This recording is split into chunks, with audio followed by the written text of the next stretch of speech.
말씀 로마서 15장 9절 8절 말씀.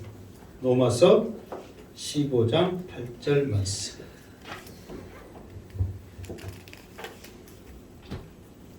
자, 로마서 15장 8절 말씀.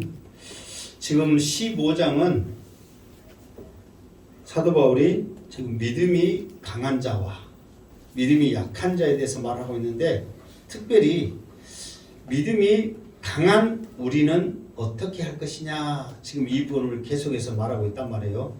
그러니까 우리들이 알아야 될 것은 사람의 기준에 의해서 믿음이 강하다 약하다가 중요한 게 아니라 말씀에 얼마나 확신을 가지고 그 말씀을 예수님처럼 추종하며 수종하며 따라가느냐, 거기에 믿음이 하나님께서는 강하다 약하다 그렇게 기준이 되어진단 말이에요. 오늘도 말씀을 잘 듣고 믿음이 강한 여러분이 되어져서 교회의 성과 덕을 세우는 데 앞장서시고 죽어가는 영혼들을 살리는 귀한 복음의 사역자 사명자가 되시기를 주님의 이름으로 축원합니다. 아멘. 자, 8절 다 같이 읽겠습니다. 시작. 내가 말하노니 그리스도께서 하나님의 진실하심을 위하여 할례의 추종자가 되셨으니 이는 조상들에게 주신 약속을 견고하게 하시고. 아멘. 내가 말하노니, 지금 내가 말하노니 이 말은 지금 누가 말하고 있다는 거예요? 지금 사도 바울이 말하고 있다는 거죠. 사도 바울이 누구에 대해서 누구에게 말하고 있을까요? 자, 1절에 보면 1절 봐보세요. 1절. 자, 읽어보세요. 시작. 믿음이 강한 우리는 그랬단 말이에요.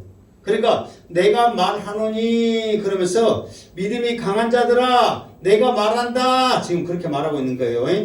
그리고 내가 말하노니 이 말씀을 듣는 또한 모든 자들에게도 내가 말하노니 해당된단 말이에요.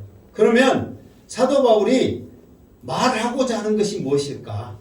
자, 그 이유가 나와 있죠. 그리스도께서 하나님의 진실하심을 위하여 그랬어요. 그러니까 사도 바울이 말해주고 싶은 것은 뭐냐? 그러면 예수님이 하고 있는 일, 예수님이 하고 있는 그 일을 지금 사도 바울이 말하고 싶은데, 예수님이 하시는 일이 뭐냐? 그러면 하나님의 진실하심을 위하여 그랬는데, 이 말을 보다도 하나님이 얼마나 진실하신가. 지금 사도 바울이 말하고 싶은 것이 뭐냐면 예수님의 사역 가운데서 하나님이 얼마나 진실하신가를 예수님이 보여주고 계신다. 그거를 지금 사도 바울이 말하고 싶어 하는 거예요. 그러면은 예수님은 어떤 일을 통해서 하나님이 이렇게 진실하신 하나님, 그 진실하신 하나님은 나의 하나님이라고 예수님이 보여주셨을까? 자, 그 일이 그 진실하심을 보여주기 위해서, 말하고 싶기 위해서 하시는 말씀이 뭐냐면 할례의 추종자가 됐었으니 그랬단 말이에요. 할례가 뭐예요? 할례 여러분. 할례가 뭐예요? 할례. 알고 있으니까 말해봐요. 할례가 뭐예요? 포경수술이죠. 자, 그러니까 할례의 추종자, 전의 성경은 수종자로 나왔는데 수종자는 받들다, 추종자는 따르다, 지금 그거잖아요. 이게 지금 하나님이 얼마나 진실하심을 예수님은 할례를 따름으로 말미암아 하나님의 진실하심을 지금 보여주고 있다는 거예요. 그러면은 이 할례가 무엇이간데 예수님이 하나님의 진실하심을 이렇게 보여줄까? 이 할례에 대해서 우리가 잠깐 살펴볼 필요가 있다는 거예요. 근데 이 할례는 그냥 나오는 게 아닙니다. 이 할례를 말하기 위해서는 반드시 누구를 말해야 되냐면 아브라함을 말해야 되거든요. 자, 아브라함이 창세기 12장에 보면은 12장부터 이제 아브라함 일대기 시작됩니다. 그때 이제 하나님께서 하나님을 전혀 알지 못하는 그 아브라함을 향하여서 번뜩 친척 아비의 집을 떠나라 그러면서 하나님께서 아브라함에게 이제 언약을 이제 주시는데 계속해서 이제 그 언약을 통해서 아브라함을 세워가고 이끌어 가시거든요. 이제 세 가지 언약을 준단 말이에요. 그 언약이 뭐냐? 큰 민족, 하늘의 별, 바다의 모래처럼 네 자손을 많게 하겠다. 그리고 적과 꿀르는 이 땅을 너에게 주겠다. 세 번째, 내 자손을 통해서 열방이 주께로 돌아오는 그 일을 하시겠다. 하나님께서 이 언약을 세운단 말이에요. 그런데 아브라함이 이 하나님의 이 언약을 믿습니다. 아멘 하고 친척 아비의 집을 떠나서 왔단 말이에요. 그럼에도 불구하고 시간이 흐름에 따라서 그 믿음이 약해지는 거예요. 그러니까 이제 창세기 15장에 보면은 하나님께서 나에게 씨를 주신다고 믿었는데 안 주시는구나. 그래가지고 나는 이제 나이 많아서 틀렸다. 그래서 내 종 가운데 신실한 엘리에셀을 통해서 양자를 삼아버렸어요. 양자를. 그러니까 이제 하나님께서 이제 아브라함에게 나타나십니다. 창세기 15장에 보면 그때 이 앞에 한번 말했죠. 아브라함아 나타나시는데 하나님 이제 나는 틀렸으니까요. 이 엘리에셀을 양자로 삼았어요. 그러니까 하나님이 다시 아브라함을 밖으로 불러냈죠. 그러면서 밤에 하늘에 무엇을 보여줘요? 별을 보여주면서 네 자손이 이와 같으리라. 그러면서 다시 한번 하나님께서 아브라함을 통해서 언약을 상기시키고 굳게 나간단 말이에요. 그런데 아브라함이 또 그 언약을 믿고 믿습니다 하고 나갔는데 또 이 언약을 아브라함이 어떻게 생각하냐면 그래 내 몸에서 날 자가 후사가 된다고 그랬으니까 몸에서 나오면 되겠지 해가지고 86세에 하갈을 통해서 누구를 낳게 됩니까? 이스마엘을 낳게 된단 말이에요. 그러니까 하나님께서는 그 아브라함의 모습을 통해서 언제까지 침묵을 하시냐면 99세 때까지 침묵을 하셔버려요. 그러면서 99세 때 다시 나타나가지고 하나님께서 이 아브라함에게 이제 두 가지 일을 행합니다. 어떤 일을 행하냐? 그러면 이제 이대로 해서는 아브라함이 나를 신뢰하는 것을 못 믿겠다. 이제는 아브라함의 삶을 통해서 언약이 나와 세운 언약을 기억하게 하고 이 언약을 그 믿음으로 말미암아 정말 하나님이 어떤 하나님이라 알게 하겠다. 그래서 하나님은 진실하신 하나님을 알게 하겠다. 그래가지고 두 가지 일을 행한단 말이에요. 첫 번째 일은 뭐냐? 이름을 바꿔버려요. 그 전에는 아브라함 했는데 이제는 아브라함 이름만 딱 봐도 자식이 많다. 그러니까 사람들이 아브라함 부르면서 당신은 자식이 많네요. 그렇게 알 수 있도록 이름을 바꿔버렸어. 그러니까 이제 아브라함도 그 소리 들을 때 아브라함 그러면은 하나님이 나에게 해주신 약속이구나 그러면서 이름을 통해서 알게 하신단 말이에요. 그리고 또 한 가지 하나님이 행하신 것이 뭐냐 그러면은 할례를 행하라 그랬습니다. 할례를. 그러면서 이 할례를 행하면서 이 할례를 어디에다가 이 할례를 행하게 하냐? 자 오늘 주보에 보면 주보 창세기 17장 쭉 한번 읽어봐야 되는데 13장 13절 주보 창세기 17장 13절 있죠? 자 13절 시작. 너희 집에서 난 자든지 너희 돈으로 산 자든지 할례를 받아야 하리니 이에 내 언약이 너희 살에 있어 영원한 언약이 되려니와 그랬단 말이에요. 그러니까 이 할례는 우리의 어디에 있다고 그랬어요? 내 살에 내 몸에 있어. 그러면서 남자들은 필연적으로 볼일 볼 때마다 쳐다봐요 안 봐요? 우리 윤호순 수사님 봅니까 안 봅니까? 보죠. 그래서 어떤 분들은 어느 정도 보냐면 집중하여 본대. 다른 분들은 흘릴까봐. 그러니까 하나님께서는 이름을 통해서 네가 언약 백성이다. 또 내 몸에 할례를 통해서 그것을 봄으로써 너는 언약 백성이라는 것을 상기를 시켜주는 거예요. 그러면서 이 언약이 결국은 뭐냐? 세 가지라고 그랬죠. 첫 번째는 자손이 많게 하는 것이고 두 번째는 이 땅을 너에게 주는 거란 말이에요. 세 번째로는 내 씨를 통해서 열방이 주께로 돌아오게 한단 말이에요. 그런데 일단은 99세 때는 첫 번째도 아직 없잖아요. 자기 자식 사람의 몸에서 난 자야 되는데 아직은 없잖아요. 두 번째도 지금 이 땅도 안 줬단 말이에요. 세 번째, 후손을 통해서 열방으로 돌아오는 일이 없단 말이에요. 그런데 이제 100세 때 이삭을 낳음으로 그 후손이 시작되기 시작하는 거예요. 그리고 이 땅을 너에게 줘야 되는데 지금 하나님께서는 아직 이 땅을 너에게 주지 않는 이유가 아모리 사람의 죄가 아직 도달하지 않은 거예요. 그러니까 하나님의 심판에 이르기까지 도달하지 않아서 그 심판에 이르는 기간이 언제냐? 그러면 400년 동안이에요. 그러니까 너희들이 애굽에 종살이하고 있을 그 400년 동안에 아모리 족속의 죄악이 하나님 앞에 상달될 때 그 땅에 있는 모든 것들을 다 진멸해버리고 너희들이 그 땅에 들어갈 것이다. 너희들이 그 땅에 들어갈 것이다. 그러면서 그 땅을 주시는 거예요. 그리고 세 번째, 예수 그리스도를 통해서 열방이 죽게 돌아오는 놀라운 역사가 이루어지는데 비로소 예수님이 이 할례를 따름으로 말미암아 이 할례를 받음으로 말미암아 하나님의 이 아브라함에게 세웠던 이 언약이 이루어지기 시작한다 그 말이에요. 그러니까 하나님과 예수님이 봐보세요. 오늘 말씀처럼 할례의 추종자가 돼서 하나님이 얼마나 진실하신가를 예수님이 보여주고 있다 이 말이에요. 그러니까 할례가 중요해요 안 해요? 굉장히 중요하단 말이에요. 그러니까 예수님이 할례를 추정하는 모습에 두 가지가 있습니다. 하나는 예수님 본인도 난지 8일 만에 할례를 받았어. 그리고 예수님 자신이 하나님의 말씀처럼 예수님을 통해서 열방으로 돌아오는 놀라운 역사가 시작되고 있다 이 말이에요. 그러므로 이 할례를 추정함으로 하나님이 진실하심을 비로소 예수님을 통해서 보여주고 있다 그 말이에요. 그런데 이 할례를 추정하는 이 모습이 그냥 되어지는 것이 아니라 오늘 말씀 보니까 뭐라고 했어요?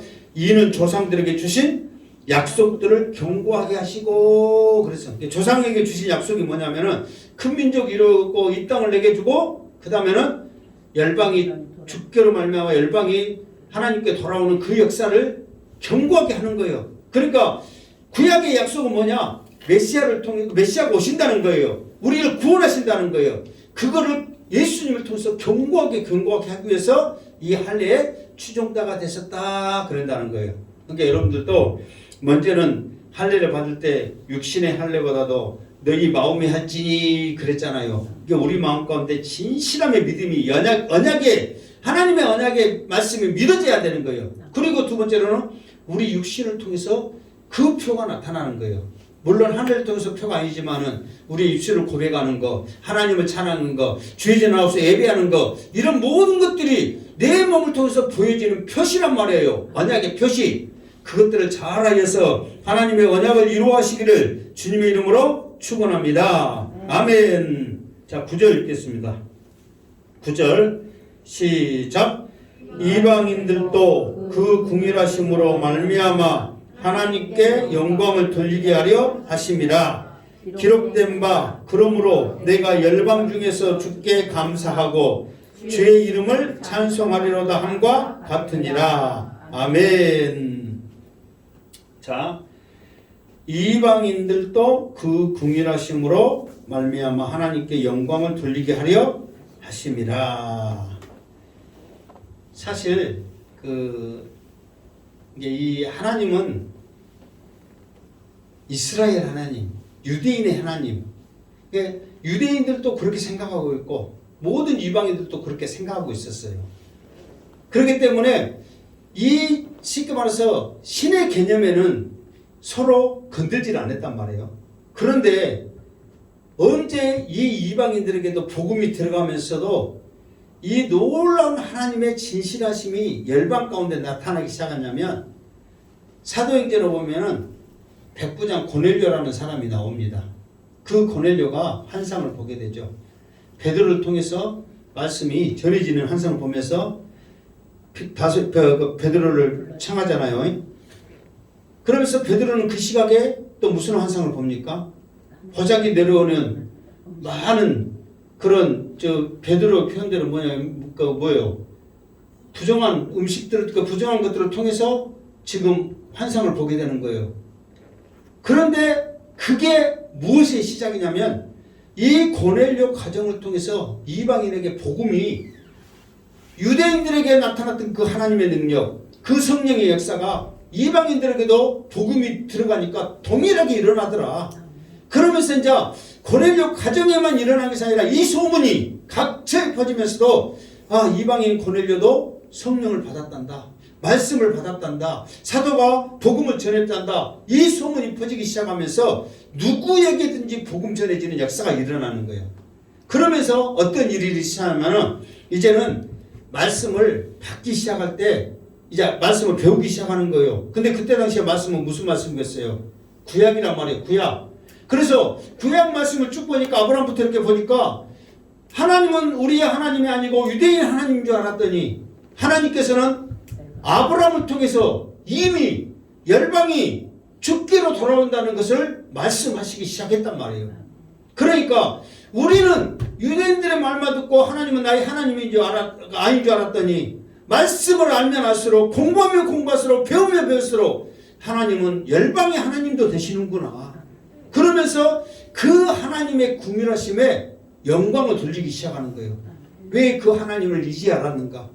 우리를 위해서 온 땅이 준비되어 있고 예비되어 있는 것을 왜 우리는 몰랐던가? 그러면서 그 하나님을 감사하며 영광을 돌리기 시작하더라 그 말이에요. 그러면서 사도 바울이 그 이방인들이 하나님께 영광 돌리는 모습으로 끝나는 것이 아니라 이제 앞으로 4개의 구약의 말씀을 인용하면서 이 열방이 이방인들이 하나님께로 돌아오는 그 예언이 어디 있는가를 말해줌으로써 그게 확고하게 이제 우리들에게 심어주고 있다 이 말이에요. 첫 번째 그 예언의 말씀이 이제 9절 읽었죠. 기록된 바, 이 말은 구약에 있는 말씀이라고 그랬죠. 기록된 바, 그러므로 내가 열방 중에서 주께 감사하고 주의 이름을 찬송하리로다 함과 같으니라 그랬어. 이 말씀이 어디에 있어요? 시편 18편 49절. 자, 이 말씀은 어떤 말씀이냐면 다윗이 하나님을 찬양하는 거거든요. 그런데 다윗이 하나님을 찬양하는데 대부분 다윗이 찬양할 때는 어디서 찬양하냐면은 성전에 올라갈 때 이렇게 이제 많이 하나님을 찬양하거든요. 그러면서 이제 침상에 있으면서 이렇게 찬양하는데 이 대목은 어디서 찬양하면은 전쟁 중에서 그리고 또 자기 나라가 아닌 열방, 이방인 가운데 전쟁에 승리하고 나서 하나님을 찬양하는 거예요. 그러면서 다윗이 뭐라고 찬양하느냐? 여기서 말한 대로 열방 중에서 그랬어요. 그러니까 이 이방인들 가운데서는 하나님이 안 계신 줄 알았어. 그런데 이 이방인들을 정복하고 나서 보니까 이 열방에도 하나님이 계심을 찬양하는 거예요. 그러니까 하나님은 우리의 하나님만이 아니라 모든 열방에 계시는 하나님, 열방 가운데 함께 하신 하나님, 열방을 세워가신 하나님, 더 나아가서는 열방을 택하시며 부르시는 하나님이구나. 그러면서 다윗이 그 하나님께 감사하고 주의 이름을 찬송해버렸다 그 말이에요. 그 전에는 서로 타치를 안 했다니까. 하나님은 우리의 하나님도 아니고 유대인의 하나님이라고만 생각했단 말이에요. 그런데 다윗이 전쟁에 나가서 보니까 이곳에서도 하나님이 계시는구나. 이곳에서 백성들도 하나님이 사랑하시는구나. 그러면서 거기서 하나님의 이름을 부르면서 찬양을 했다 그 말이에요. 그러니까 어디에든지 어느 누구에든지 하나님은 동일한 하나님이시고 하나님의 관심은 한 영혼을 사랑하는 줄 믿습니다. 그러니까 우리의 생각으로 이곳에는 하나님이 안 계시겠지 하지만 야곱이 돌베개 잠으로써 꿈을 꿨던 그 모습 속에 이것도 하나님의 집이구나 고백하면서 베델로 고백하였던 것처럼 그 어디에도 하나님이 함께한 줄 믿습니다. 그래서 이 다윗을 통해서도 열방 가운데 함께하신 그 하나님을 우리에게 말해주고 있다 그 말이에요. 자, 두 번째 10절 시작. 또 이르되 열방들아 주의 백성과 함께 즐거워하라 하였으며. 아멘. 이 말씀 어디에 있어요? 신명기 32장 43절. 찾아라고 안 할 테니까 있는 거라도 크게 좀 읽어봐요. 신명기 몇 장? 32장 43절 말씀이란 말이에요. 자, 이 말씀은 무슨 말씀이냐면, 자, 모세가 그 신명기서는 다시 리바이벌 하면서 예언의 말씀 그리고 장차 되어질 것 그리고 이스라엘 백성들을 향한 하나님의 그 긍휼하심을 말하는데 이제 마지막 예언을 하면서 이제 모세가 하나님을 찬양하며 노래하는 건데 자 애국 가운데 인도하여 내시며 독수리 날개를 품어냈던 그 하나님 그런데 이스라엘 백성들은 그 가나안 땅에서 그 하나님을 배반하고 기억치 아니하고 우상을 섬기게 돼. 그러니까 하나님께서는 그 괘씸함으로 인하여 이스라엘 백성들에게 얼굴을 돌리시고 이방인들을 향하여 그 궁일하심을 베푸신단 말이에요. 그러니까 이 앞에 말한 대로 참 감람나무는 이스라엘 백성들은 꺾어져 나가고 돌 감람나무는 이방인들은 그 참감람의 접붙임으로 말미암아 하나님을 찬양하면서 영광을 돌리면서 감사하면서 나간단 말이에요. 그런데 그 모습을 떨어져 나간 유대인들이 보고 시기가 일어나는 거예요. 그러면서 나중에 그들이 하나님 앞에 돌아올 때 그 참 감람나무에 붙어있는 돌감나무는 우리 하나님의 백성들도 다시 시기나가 일어나서 회개하며 돌아오는 참 감람나무는 유대인의 백성들도 함께 하나님을 찬양할 것이다. 이것을 지금 노래하고 있는 거예요. 그러니까 지금은 시즌이 어떤 시즌이냐면 지금은 아직까지도 이방인들이 죽게 열방이 죽게 돌아오는 시기란 말이에요. 이 시기가 끝나면 반드시 참 감람나무는 유대인들이 시기하면서 하나님 앞에 돌아오는 시기가 있다 이 말이에요. 그때 그들도 하나님 앞에 돌아오고 붙어있는 우리도 붙어있다 보니까 이 믿음으로 우리가 육신으로는 원수요. 무슨 말 알겠죠? 조상이 틀리니까. 그러나 영으로는 하나가 됐단 말이에요. 그러니까 하나가 된 우리들이 함께 하나님을 찬양하더라 그 말이에요. 그 날이 속히 이루어질 줄 믿습니다. 그때가 언제냐? 언제일 것 같아요? 주님 오실 때요. 세상 살기 힘들고 어렵죠. 그때가 빨리 이루어지게 하여 주시옵소서. 오 주님 이 시간에 오시옵소서. 나팔붙은 내 이름 불러지게 하여 주시옵소서. 고백의 역사가 있기를 바랍니다. 그걸 노래하고 있다 이 말이에요. 자 다음 세 번째 11절 시작. 또 모든 열방들아 주를 찬양하며 모든 백성들아 그를 찬송하라 하였으며 아멘. 이거는 어디에 있어요? 시편 117편 1절. 성경 중에서 가장 은혜로운 성경이 시편 117편이에요. 왜 그런지 아세요? 2절뿐이 없으니까. 1절 2절밖에 없으니까 가장 은혜스러워. 그래서 성경 1독 2독 할 때 가장 많이 읽었던 성경이 이 성경이에요. 근데 우리는 성경 읽은 것에만 집중했지 이 뜻이 어떤 뜻인지 모르고 읽었더라 그 말이에요. 그러면서 이제 1절 2절 이렇게 보면 이제 그 이새는 다윗의 아버지잖아요. 그를 통해서 처음에는 뿌리 그리고 이렇게 이제 첫 열매 이렇게 이제 나오기도 한데 여기서는 뭐라고 나옵니까? 그거는 이제 12절구나. 내가 또 잘못했구나. 여기서는 모든 열방들아 주를 찬양하며 모든 백성들아 그를 찬송하라 그랬단 말이에요. 이게 이 말은 뭐냐면은 모든 열방들 가운데 그리고 여기서는 모든 열방들아 이 말은 지금 우리 이방인들 가운데 죽게 돌아오는 사람들을 말하고 있는 거예요. 그리고 모든 백성들아 이거는 누구예요? 이거는 유대인들을 가리킨단 말이에요. 시기남에 돌아온 유대인들을 향하여 말하는 거예요. 그러니까 조금 전에 말했던 것처럼 이제 마지막 때가 되면은 하나님을 찬양하게 될 건데 이 믿는 모든 이방인들 열방을 통해서도 하나님을 찬양하게 되지만 죽기로 돌아온 이 유대인들 또한 하나님을 찬송하게 될 것이다. 이것을 노래하고 이게 지금 말하고 싶어 한 것은 지금 사도 바울이 왜 이것들을 지금 인용하면서 말하고 싶은 것이 뭐냐 그러면은 하나님은 유대인의 하나님만 아니다. 그리고 하나님은 지금 이방인의 하나님만은 아니다. 이것을 지금 우리에게 말해주고 있어요. 그러면서도 불구하고 열방을 먼저 말하고 있어요. 유대인을 먼저 말하고 있어요. 열방을 먼저 말하고 있어요. 그 말은 무슨 말인지 아세요? 지금은 믿음이 누가 강하다는 거예요? 이방인이 강하다는 거예요. 그 단적인 예로 왜 그런지 아세요? 자, 지금 14장, 15장은 아디아포라 문제, 두 가지 문제가 크다겠죠. 음식을 먹느냐 안 먹느냐, 우상 앞에 드려진 음식을.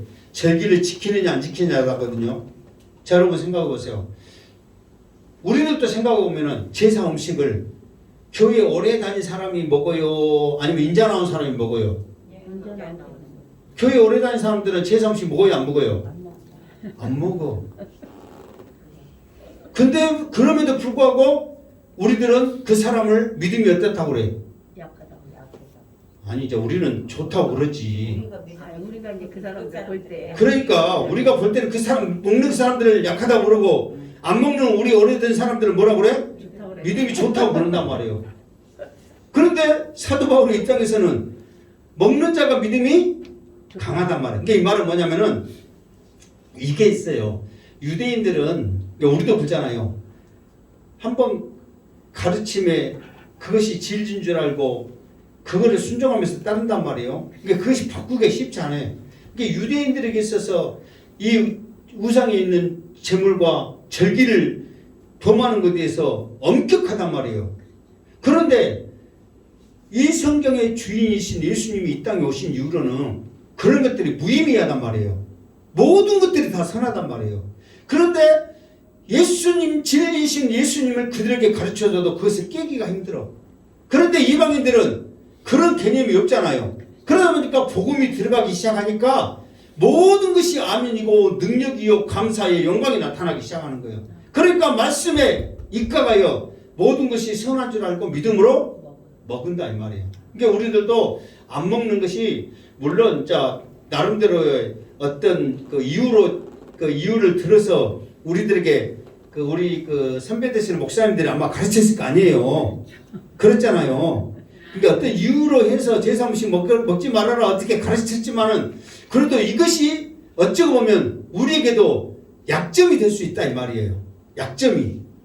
그러면서 그것이 정말 진짜의 진리인 예수님이 우리에게 말씀하신데도 그것이 깨기가 힘들어서 우리는 거절해 버릴 때가 너무 많다 이 말이에요. 그러나 사도 바울이 분명하게 로마서를 통해서 말씀해 준 거 모든 것은 다 선하다 이 말이에요. 믿음으로 받고 먹으면 이것 또한 감사할 일이란 말이에요. 그런데 우리는 먹지 말아야겠어요. 먹으면 안 돼요. 이미 우리 생각에서 딱 닫아져 있다 이 말이에요. 그러니까 사도 바울은 오히려 믿음이 강한 자는 열방을 향하여 말하고 있고 유대인들을 향하여 믿음이 약하다 이렇게 말한다는 거예요. 왜? 진리신 주님이 오셔서 말씀했으면 그걸 순종해야지. 그것을 받아들이지 못하는 것은 믿음이 약한 거예요. 그러나 사람들 편에서는 그 사람들이 믿음이 좋다고 하는 거예요. 그러니까 우리들도 오래 다닌 것이 물론 감사할 일이나 우리에게도 약점이 될 수 있고 함정이 될 수 있다는 것을 기억하시기 바랍니다. 그러니까 우리가 미처 알지 못했던 거 이런 것들을 깨닫고 알게 해주면 그것을 통해서 우리가 따르면서 변화하는 모습을 우리가 보여줘야 한단 말이에요. 그러나 변하지 않고 그대로 나가면은 내복음이 되는 거예요. 그러니까 사도 바울은 열방을 향하여서 말하고 하고 지금 다시 죽게 돌아오는 민족들을 향하여 말하고 싶은 게 바로 그거란 말이에요. 자, 계속해서 나갑시다. 12절 시작. 또 이사야가 이르되 이새의 뿌리 곧 열방을 다스리기 위하여 일어나시는 이가 있으리니 열방이 그에게 소망을 두리라 하였느니라. 아멘. 자, 이사야 선지자는 이게 무엇에 대해서 말씀하고 있냐면은 메시아에 대해서 말씀하고 있습니다. 그러니까 메시아 다시 오실 그 예수님 그분에 대해서 가장 잘 알려면 이사야 말씀을 이렇게 읽어보시면 잘 표현해주고 있단 말이에요. 그러면서 이제 이사야가 자 예수님을 통해서 뭐라고 표현하냐 그러면 이새의 뿔이 어쨌든 그 계보의 흐름 따라 이새의 이제 아들이기 때문에 자 그 자손이다 그 말이잖아요. 그 자손을 통해서 열방을 다스리기 위하여 일어나시는 이가 있으려니 열방이 그에게 소망을 두리라. 그러니까 다시 말해서 오실 메시아를 통해서 우리에게 소망이 있다. 이 땅에는 소망이 없다는 것을 예수님을 통해서 보여주고 있다. 그런데 열방들은 그 소망이신 예수 그리스도를 믿음으로 아멘하고 받아들인단 말이에요. 그런데 유대인들은 그렇지를 않는 거예요. 그러니까 사도 바울은 뭐냐면은 지금 열방들은 이렇게 할례의 수종을 들은 예수 그리스도를 소망을 두고 예수님을 믿고 따르고 있는데 유대인 너희들은 뭐냔 말이에요. 말씀을 통해서 잘 알고 있는데 그 소망을 주께 두지 아니하고 오히려 율법에 그들의 관심에 두고 있다는 것을 지금 말하고 있죠. 그럼으로써 예수님을 따라 소망을 두지 않고 자기 율법을 따르는 그 유대인들과 관계가 무엇으로 이어지냐면은 결국은 아무것도 아닌 제사 그 우상의 음식과 절기의 문제로 이어지면서 교회에 분란이 일어나는 거예요. 근데 여러분 생각 보세요. 일단 먹든지 안 먹든지 죽으나 사나 주님의 것이라고 믿음으로 행한단 말이에요. 그러나 소망이 주께 있다고 고백한다면 우리의 마음과 우리의 뜻과 우리의 마음과 우리의 말이 한 가지가 된다고 이 앞에 말했죠. 우리의 소망은 주께 있습니다 고백할 때 하나가 되는 거예요. 이 음식과 이 절기가 중요한 게 아니란 말이에요. 우리의 소망은 주께 있습니다 고백한 것 동시에 모든 것들 하나가 되는데 소망을 주께 두지 아니하니까 그 아무것도 아닌 문제로 말미암아 교회가 시끄러지기 시작한다 이 말이에요. 그러니까 우리도 믿음 생활할 때 여러분들이 하는 모든 것들이 솔직히 교회에 잘 되라고 하는 소리예요? 못 되라고 하는 소리예요? 잘 되라고 하는 소리예요. 잘해보자고 하는 소리고. 그런데 정말 우리가 믿음을 가지고 소망을 주께 두지 않냐고 내 생각과 경험을 말하게 될 때는 아무리 좋은 말을 할지라도 거기에는 문제가 생기기 시작한다 그 말이에요. 이제 그것을 잘 표현하고 있는 말씀이 오늘 13절 말씀이다 그거예요. 자 13절 시작. 소망의 하나님이 모든 기쁨과 평강을 믿음 안에서 너희에게 충만하게 하사 성령의 능력으로 소망이 넘치게 하시기를 원하노라. 아멘. 자 사도 바울은 하나님을 어떤 하나님을 했어요? 소망의 하나님 그랬죠. 소망의 하나님이 이 앞에는 하나님의 사랑을 표현할 때는 사도 바울이 기도할 때 이 앞에 두 가지 하나님을 말했죠. 인내와 이로의 하나님 그랬단 말이에요. 기억나요 안 나요? 이 앞주 했으니까 기억난다고 말 좀 해줘봐요. 기억나요 안 나요?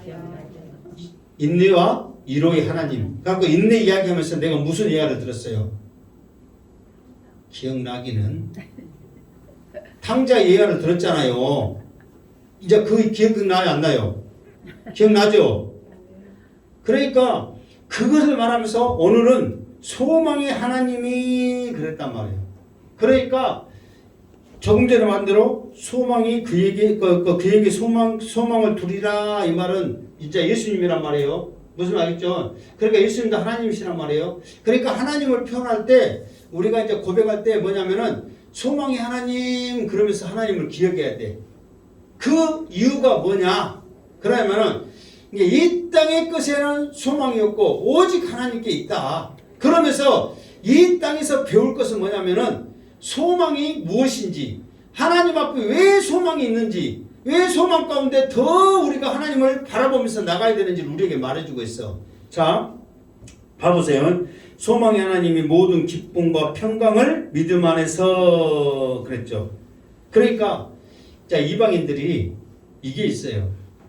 처음에는 하나님은 우리의 하나님이 아니고 유대인의 하나님이라고 생각했는데 하나님의 말씀을 바꿔보니까 하나님의 궁일하심을 깨달아요. 그러면서 하나님께 영광을 돌린단 말이에요. 그러면서 이제 말씀 따라서 하나가 되고 한 마음과 한 말을 하면서 이렇게 나가다 보니까 서로를 세우자가 지금 여기서 지금 사도 바울 말한 것은 서로 지금 세우잖아요. 지금 세우자가 가는 가운데 뭐가 있냐면은 서로 세워지는 그 모습을 통해서 기쁨을 누리는 거예요. 기쁨을. 이렇게 세워지는 것에 기쁨이 있어요? 없어요? 기쁨이 있단 말이에요. 기쁨을 누리는 거예요. 그러니까 그 기쁨을 통해서 교회에 두 가지 나타납니다. 선을 세우고 덕을 세운단 말이에요. 그러니까 교회가 평강이 넘치는 거예요. 그러면서 무엇을 느끼냐면 이 땅에서도 하나님께 소망을 두고 내가 좀 희생하고 세웠더니 그 사람에게도 기쁨이 되고 나에게도 기쁨이 되고 교회의 덕이 되고 교회의 성과 덕이 나타나기 시작하고 평강의 은혜가 넘치는구나. 그러므로써 천국에 가면 이 땅에서도 누리는 이 소망이 이렇게 좋은데 천국에 가면 얼마나 이 소망이 넘칠까. 그러면서 하나님을 소망의 하나님으로 찬양하면서 그 소망을 더 간절히 원하게 된다 그 말이에요. 그런데 이 땅에서 누리는 이 소망, 기쁨과 평강이 그냥 되어지는 것이 아니라 누가 함께 역사하는 거예요. 여기서 보면 누가 역사했다고 했어요? 성령의 능력으로 그랬잖아요. 그러니까 사람으로서는 보이지 않는 저 하늘나라의 소망을 우리가 알 수 있어요? 없어요? 없어요. 없단 말이에요. 그런데 성령의 능력으로 이 땅에서 평강을 누리니까 하늘의 소망까지 우리가 사모하게 되더라 그 말이에요. 그러면서 봐보세요. 성령의 능력으로 소망이 넘치게 하기를 원하라. 이 말은 뭐냐면은 이 땅에서만 누리는 걸 끝나지 말고 하늘의 소망을 바라보면서 나갈 때 우리의 소망이 철철 넘친다는 거예요. 우리가 다시 한번 여러분들 기억할 게 뭔지 아세요? 이 땅에서 신앙생활 하면서 기쁨과 평강을 누리지 못하면 하늘의 소망도 나의 것이 아닌 거예요. 우리는 원하고 있지만 이 땅에서 누리지 못하는데, 이 땅에서 하나님을 사랑하지 못하는데 보이지 않는 하나님을 사랑한다? 그건 있을 수 없다는 거예요. 그런데 우리가 상식적으로 보이지 않는 그 하나님을 어떻게 사랑할 수 있어요? 서로가 다 틀리는 이 땅에서 어떻게 기뻐하고 평강을 누릴 수 있겠어요? 오직 성령의 능력으로만 가능할 줄 믿습니다. 그러니까 나는 안 되지만 성령께서 역사하여 주시옵소서. 성령으로 말미암아 기쁨을 누리고 평강을 누리게 하여 주시옵소서. 소망이 주께 있음을 알게 하여 주시옵소서. 이런 고백을 우리가 해야 돼요. 그러니까 교회는 어쨌든 행하는 자에게 하나님께서 역사하시며 능력을 주세요. 일할 때에 기쁨과 소망을 주신단 말이에요. 그렇지 않으면 이것을 우리가 누리지는 못한다는 거예요. 그러니까 여러분들도 어떤 무언가 한 가지라도 내가 행함으로 말미암아, 여기서는 14장 15장에서는 음식 문제로 말미암아, 절기 문제로 말미암아 서로 세워주는 그것으로 말미암아 기쁨과 소망이 나타나서 하늘의 소망까지 이어지더라 그 말이에요. 그러나 우리에게도 많은 영혼들을 사랑하며 주의 전을 위해서 일할 때에 하나님께서 우리에게 기쁨과 소망을 통해서 하늘의 소망까지라도 넘치게 하는 그 은혜를 우리에게 주신다 그 말이에요. 그래서 우리 사랑하는 행복한 재단의 모든 식구들이 이 땅에서 신앙생활을 통해서 기뻐하고 평강을 누림으로 하늘의 소망을 주면서 믿음으로 승리하여서 오 주님 이 시간에 오시옵소서. 당당하게 고백할 수 있고 나팔 불 때 나의 이름 불러지게 하여 주시옵소서. 당당하게 고백할 수 있는 우리 믿음 되기를 주님의 이름으로 축원합니다. 아멘. 기도하겠습니다. 하나님 감사합니다. 오늘도 말씀을 통하여서 우리에게 소망을 주시니 감사합니다. 우리의 삶 가운데 소망이 넘치게 하여 주시옵소서. 하나님 영광 돌리게 하여 주시옵소서. 다시 오실 예수님의 이름으로 기도드리옵나이다. 아멘.